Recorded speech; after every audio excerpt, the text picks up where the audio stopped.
Meio-dia e um Jornal Anhanguera está chegando nesta segunda-feira. Uma ótima semana para você. É sempre muito bom ter sua companhia todos os dias aqui na hora do almoço. Fique com a gente porque preparamos uma edição repleta de notícias e prestação de serviço. Hoje a gente vai falar sobre isso aí, ó. Um acidente que aconteceu ontem à noite na BR-040 e hoje pela manhã a carga continuava espalhada por lá. Os detalhes sobre isso eu te conto daqui a pouquinho. E você vai ver também. Lusiânia cedia jogos abertos da Rede Estadual de Educação. No JA Comunidade, moradores do Jardim Ipanema reclamam do abandono do bairro. No quadro Vamos Ajudar, a gente mostra a história de uma filha que cuida dos pais doentes. Ela está precisando de ajuda. E um projeto leva leitura a jovens e adultos da região. E aqui no estúdio a gente recebe o doutor Tiago Oyama. Ele vai tirar as dúvidas sobre as doenças respiratórias. Tudo isso você confere agora no J1.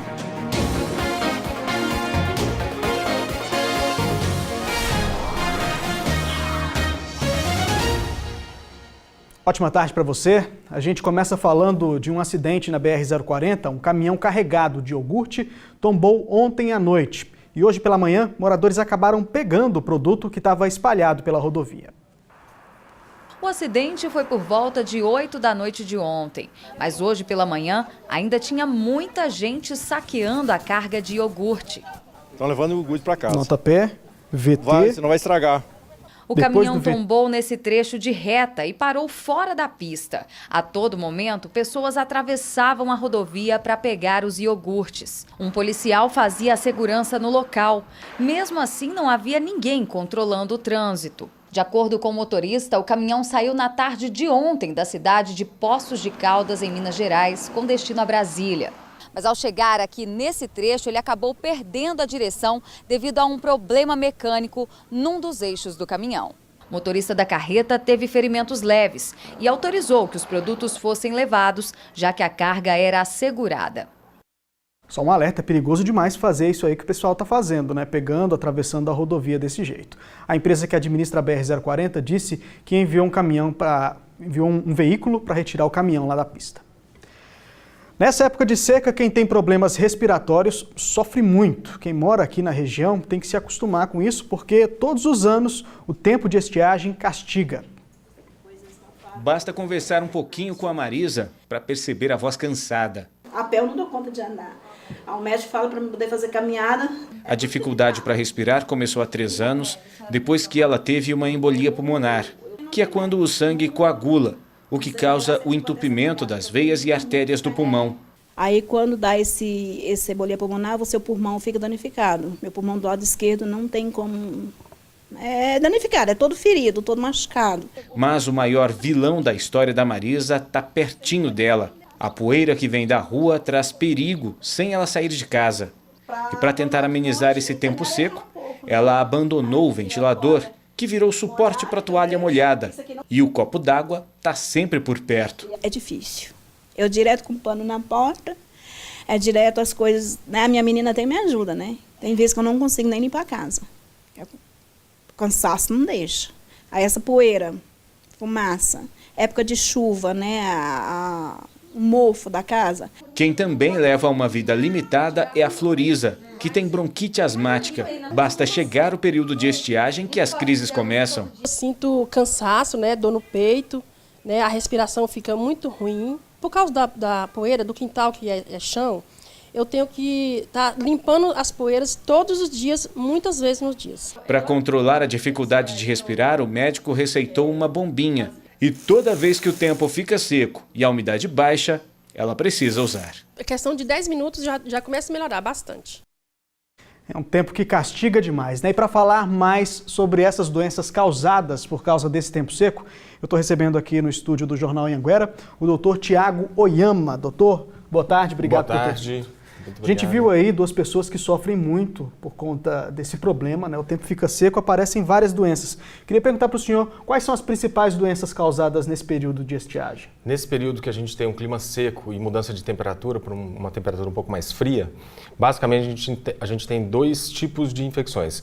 As doenças causadas pela parte alérgica e as doenças causadas pela parte infecciosa.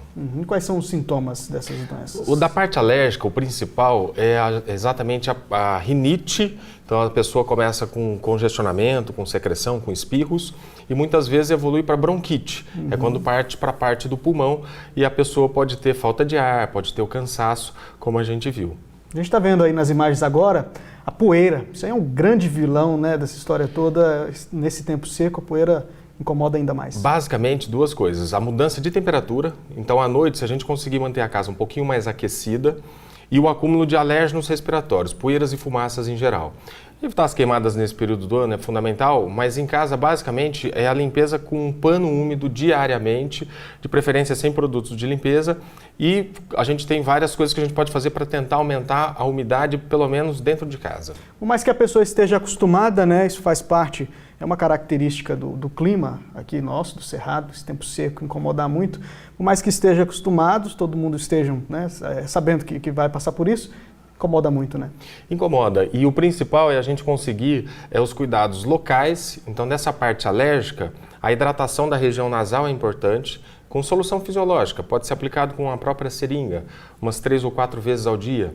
Isso ajuda não só a hidratação, mas a limpeza do que chegou. As poeirinhas que porventura chegaram, você consegue fazer essa limpeza. E a segunda parte é o ambiente mesmo em casa. Doutor, peço que o senhor continue aqui com a gente. Se você de casa tem alguma dúvida, pode mandar para cá, que ele vai responder no próximo bloco. Daqui a pouco a gente volta a se falar. Muito obrigado.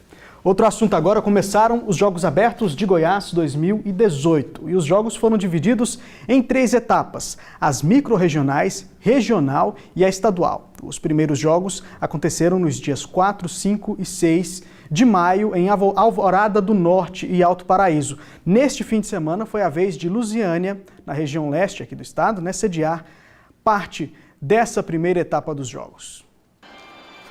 7 cidades da região leste do estado participaram dessa primeira etapa. Valparaíso, Cidade Ocidental, Novo Gama, Santo Antônio do Descoberto, Águas Lindas, Cocalzinho de Goiás e a anfitriã Lusiânia. O futsal feminino fez um dos jogos de abertura e o time da casa venceu por 17-0 a equipe de Santo Antônio. Além do futebol de salão, também teve as modalidades de handebol, vôlei e basquete. Foram 3 dias de competição e não faltaram lances bonitos e emoção em quadra.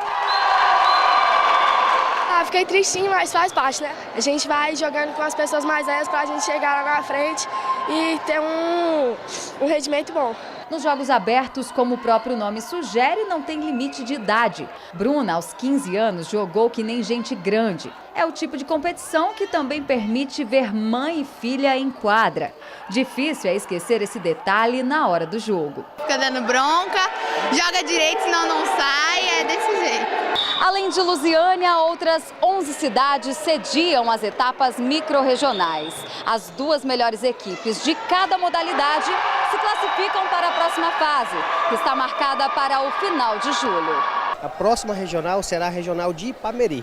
A final está marcada para setembro, mas ainda nós não definimos qual cidade sediará a grande final. E para conseguirem se classificar, os atletas tiveram que lidar com a pressão. Cada cidade teve sua torcida, que, como sempre, fez a diferença. O que faz a diferença mesmo é a torcida. Quando tem a torcida, é outra história. Só não é legal receber os atletas numa quadra como essa aí, né? Bom, a próxima etapa da competição está marcada para a semana que vem em Acreúna e São Simão. Está na hora de conferir as ofertas de emprego do Cine de Cristalina. Rodou! Uma vaga para caseiro, uma para vaqueiro, uma para instrutor de idiomas e uma vaga para representante comercial. Boa sorte! Intervalo comercial e no próximo bloco a gente continua falando sobre os cuidados com as doenças respiratórias nessa época do ano e tem o quadro Vamos Ajudar. Você vai conhecer a história da dona Lúcia, que cuida sozinha dos pais idosos e vem passando por dificuldades. A gente mostra também um projeto super bacana que está levando leitura a muitos jovens aqui da região. 12:10, o Jornal Anhanguera volta já.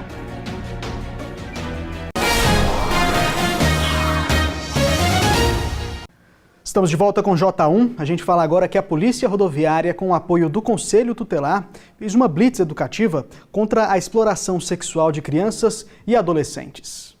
Um grupo de estudantes de 13 a 17 anos do Engenho das Lajes, no Gama, também participou do trabalho na BR-060, divisa do DF com Goiás. A rodovia federal é um ponto vulnerável para as crianças e adolescentes. É um ponto vulnerável por quê? Porque são longas distâncias e pontos desertos que as pessoas aproveitam para explorar sexualmente as crianças, caminhoneiros, outras pessoas de má índole também fazem isso. Motoristas receberam dos policiais e estudantes um material informativo do Conselho Tutelar. É interessante para que as pessoas venham, os homens principalmente, venham se conscientizar de que exploração sexual é crime. A atividade faz parte da programação do Dia Nacional contra a Exploração e Abuso Sexual Infantil, que é comemorado em 18 de maio. Nós começamos no mês de abril as palestras nas escolas, as atividades na rua, as panfletagens, como forma de informar a sociedade desse tema que tem uma grande relevância, uma grande importância. A gente procura na escola demonstrar que é um espaço de segurança que ele pode estar falando com a gente sempre que precisar em algum caso. Entre 2011 e 2017, 601 denúncias de exploração sexual foram feitas pelo Disque 100 só no Distrito Federal. O Conselho Tutelar lembra que as pessoas podem fazer denúncia anônima direto no Conselho ou por telefone. Tem o Disque 100, são 40 conselhos tutelares, então esses conselhos tutelares podem ser acionados e informados sobre a situação de suspeita. Boa viagem! Essas campanhas começaram essa semana porque no dia 18 de maio, próxima sexta-feira, é o Dia Nacional de Combate à Exploração Sexual de Crianças e Adolescentes. Outro assunto agora, hoje tem mais festa do Divino lá no Centro Comunitário de Lusiânia, né? Mas antes da festa tem missa e hoje os homenageados da noite são esses aqui, olha só. A CIL e CDL, CREA, SEBRAE, CRC Goiás e CRA Goiás. Lembrando sempre que a missa começa às 19 horas na Igreja Matriz, depois tem a confraternização lá no Centro Comunitário.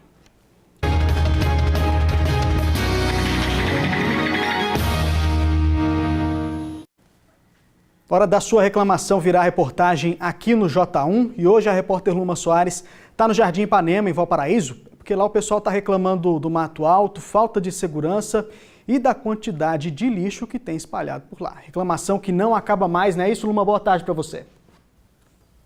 Oi, Anderson, boa tarde para você, boa tarde a todos que acompanham o J1. Nós estamos aqui na Rua do Contorno, na quadra 8 do Jardim Ipanema, em Valparaíso. Eu vou pedir para o cinegrafista Lourenço Oliveira mostrar essa rua que deveria ser a rua que dá acesso à BR-040, mas olha só a situação. E esse é o principal problema que vem incomodando muitos moradores daqui. Quem mandou essa reclamação para a gente foi o Lindomar. Lindomar, por que você decidiu mandar um QVT para a gente mostrando essa situação?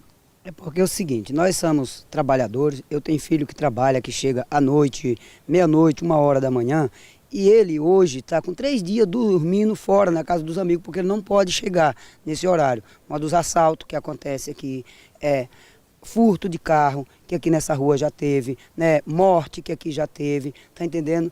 Então aqui preocupa muito a gente esse mato, o lixo. Nós tínhamos um campo aqui que as nossas crianças brincavam, vinha escolinha de fora para ensinar os meninos aqui, não vem mais porque tá cheio de lixo, cheio de osso, cheio de resto de construção.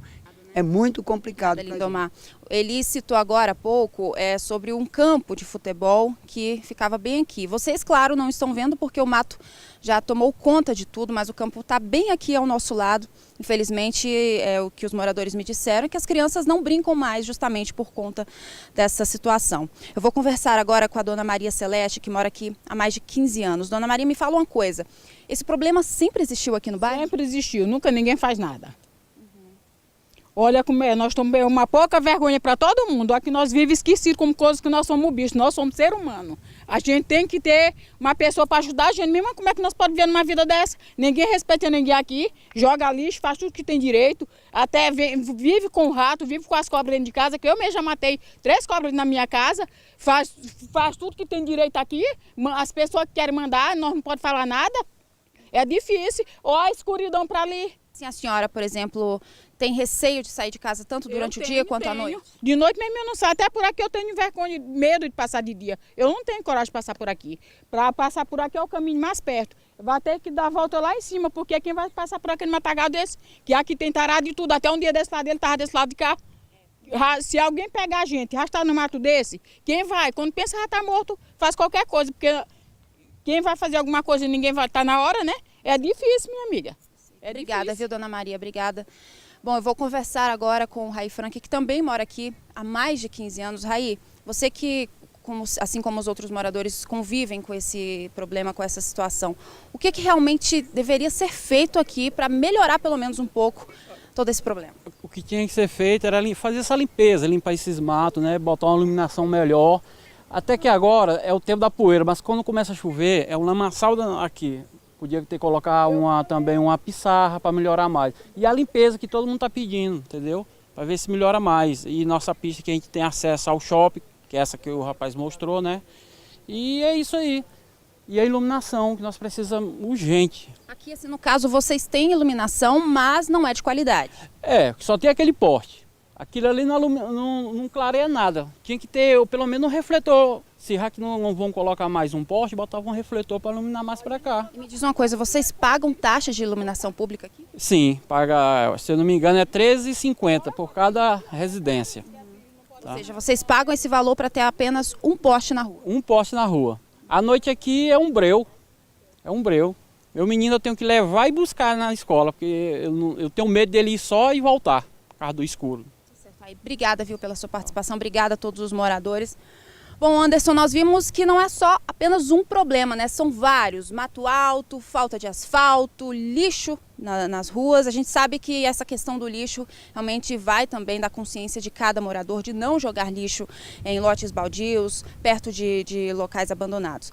Mas é preciso realmente ser feito alguma coisa aqui, porque pelo que os moradores me contaram, a situação está bem complicada. E aí, será que tem alguma solução para todos esses problemas que a gente mostrou? É com você. Boa pergunta, Luma. A situação aí está extremamente complicada, né? Olha só, por nota, a assessoria de imprensa lá de Valparaíso disse que o serviço de manutenção e roçagem está previsto para os próximos dias, mas não deu uma data. Sobre a coleta, a prefeitura afirmou que está em dia. Não parece, né? Sobre a iluminação, a falta da iluminação, uma equipe irá ao bairro para fazer uma verificação. A gente vai continuar acompanhando. Em relação à insegurança lá no bairro, a Polícia Militar de Valparaíso disse que tem feito operações frequentes na cidade, inclusive no Jardim Ipanema, e que o policiamento acontece todos os dias por lá. E a polícia reforça que é preciso que os moradores registrem o boletim de ocorrência para que, se for preciso, o patrulhamento seja reforçado nesses locais. Bom, agora a gente volta a falar com o Dr. Tiago Oyama. A gente continua falando sobre as doenças respiratórias causadas principalmente por causa desse tempo seco, que está começando só agora. Só está começando, né, doutor, esse tempo seco? A gente mal começou o inverno. Pois é. A gente falou no primeiro bloco sobre a questão dos sintomas, né? Vamos falar agora o que a pessoa deve fazer para se cuidar em relação a esses problemas. A parte das doenças infecciosas, os resfriados comuns e as gripes, o importante é a gente evitar locais fechados, locais onde tenha uma aglomeração muito grande de pessoas e tanto adultos quanto crianças evitar o contato das mãos com as mucosas da boca, das narinas ou dos olhos. Então, a nossa mão muitas vezes entra em contato com esses vírus e muitas vezes trazem para dentro da gente a infecção. É importante só diferenciar os resfriados comuns. Eles podem dar febre baixa 1 ou 2 dias. As gripes e dores de garganta geralmente são provocadas por vírus e vão durar 2 dias, no máximo 3 dias. É importante os pais ficarem de olho, mesmo nos adultos, em sintomas de gravidade.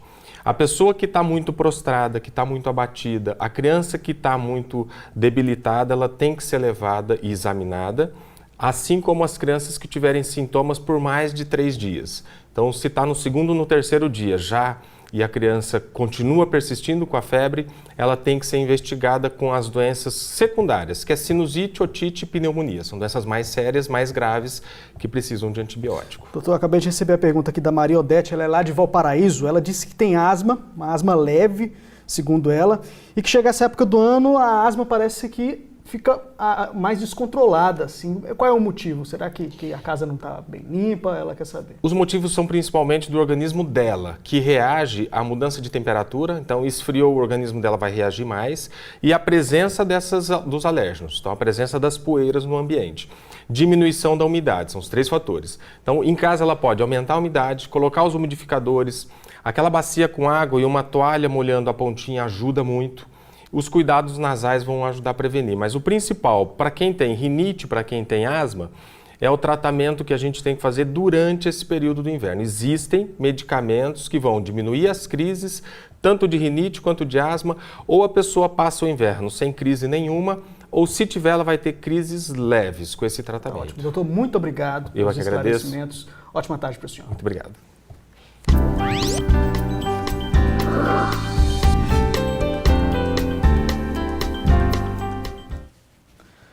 Hora do quadro Vamos Ajudar, e hoje a gente conta a história de uma filha que, com muita luta, cuida dos pais idosos. E a situação ficou ainda mais complicada para essa família agora que a Lúcia, filha desse casal, descobriu que tem uma grave doença. Foi um dia das mães simples, em casa, na companhia da família. Mas para Dona Eunice, isso já é motivo para comemorar. Afinal, o ano passado ela teve que passar a data em uma cama de hospital. Ela ficou um ano internada entre o Gama e o hospital de HFA. Era assim, eu chegava do serviço, mal dava conta de tomar um copo d'água para correr, para não perder o ônibus, para chegar lá no horário certo. Foi assim durante um ano. A Lúcia é a filha mais velha da Dona Eunice. É ela que cuida da mãe e do pai, que já tem mais de 70 anos. Por conta de problemas de saúde, há 1 ano e meio, Lúcia teve que sair do emprego. É que a mãe dela acabou perdendo o movimento das pernas por causa da diabetes. Para se locomover dentro de casa, a única cadeira que ela tem é essa de banho. Por isso, a aposentada passa a maior parte do tempo na cama. Uma dificuldade mais para a gente mesmo está sendo a cadeira, porque ela está usando a cadeira de banho para tudo aqui dentro de casa. E já está muito velhinha, já está quebrada, a gente morre de medo. A minha irmã mesmo fica morrendo de medo. Meu pai já está bem de idade, ele não pode segurar a cadeira, né? A gente fica com medo dele cair e machucar, os dois machucar, e fica mais difícil os dois, né? Nós viemos aqui para o lado de fora da casa, longe de onde a Dona Eunice possa nos ouvir, porque nós vamos falar de um assunto bem complicado, porque a Lúcia também está com um grave problema de saúde, que ela descobriu há pouco tempo. E por conta dessa cirurgia no coração, Dona Eunice não pode nem sonhar. Aliás, nem o pai, nem a mãe da Lúcia podem saber disso, né, Eunice? É verdade. Foi agora em dezembro, eu descobri que eu estava com câncer, né? Mas graças a Deus foi assim imediato.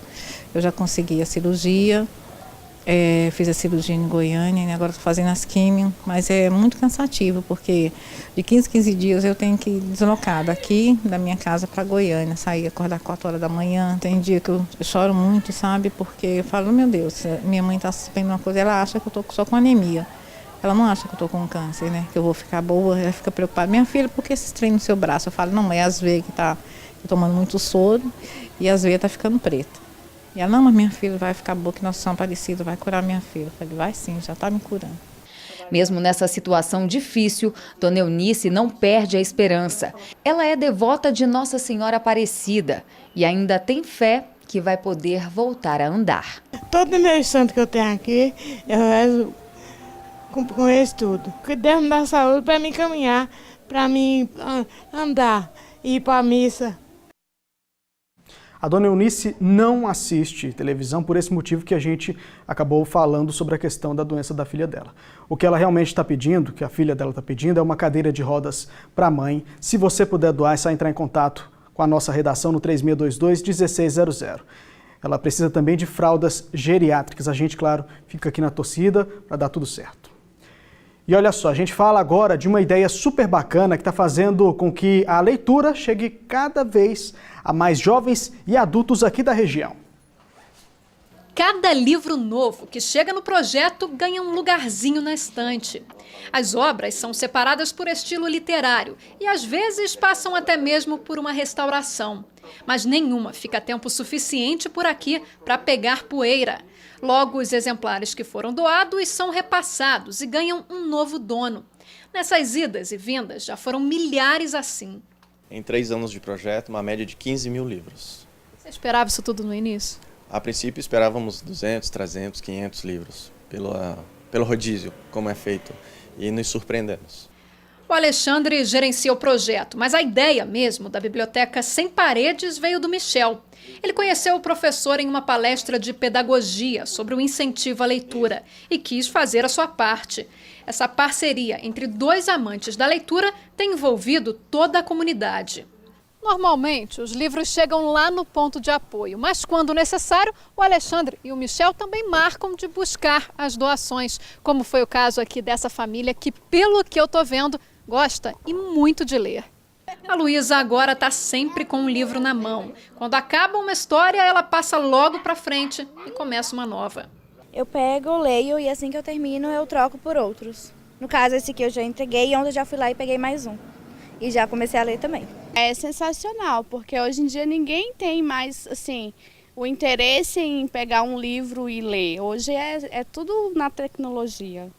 A pessoa não tem nem capacidade de parar para ler uma matéria por inteiro na internet, dirá num livro, terminar um livro. O projeto está expandindo cada vez mais e em junho o Biblioteca Sem Paredes vai participar da Feira do Livro, em Brasília. Para atender o público, mais uma vez, eles contam com a ajuda da população. A gente está arrecadando livros infantis, infantos juvenis também, assim como esse. E a gente também lançou uma campanha que chama Biblioteca Sem Paredes, Criança Leitora. A gente lançou a meta inicial. É tudo ou nada, se a gente não conseguir a meta, a gente não fica com esse dinheiro. É R$ 1.800 para participar dos 10 dias lá e ajudar as crianças a ler mais. A ideia é que as crianças saiam de lá cheias de histórias para contar, como o Luiz Gabriel. Ele fala sobre a cola eletrônica, fala do José o Adivinhão, que o nome já fala, o menino que adivinhava. Ele é muito bom, todo livro é sobre a história do menino que ele adivinha, mas isso é só um dom, ele não adivinha mesmo. Quem quiser contribuir com doações de livros para o projeto, pode entrar em contato com o Michel pelo telefone que está aparecendo aí na sua tela, olha só, 98257-2719. Para participar lá da Feira do Livro de Brasília, eles precisam principalmente de livros infantis. Pausa rápida para o intervalo comercial, 12h31, o Jornal Anhanguera já volta.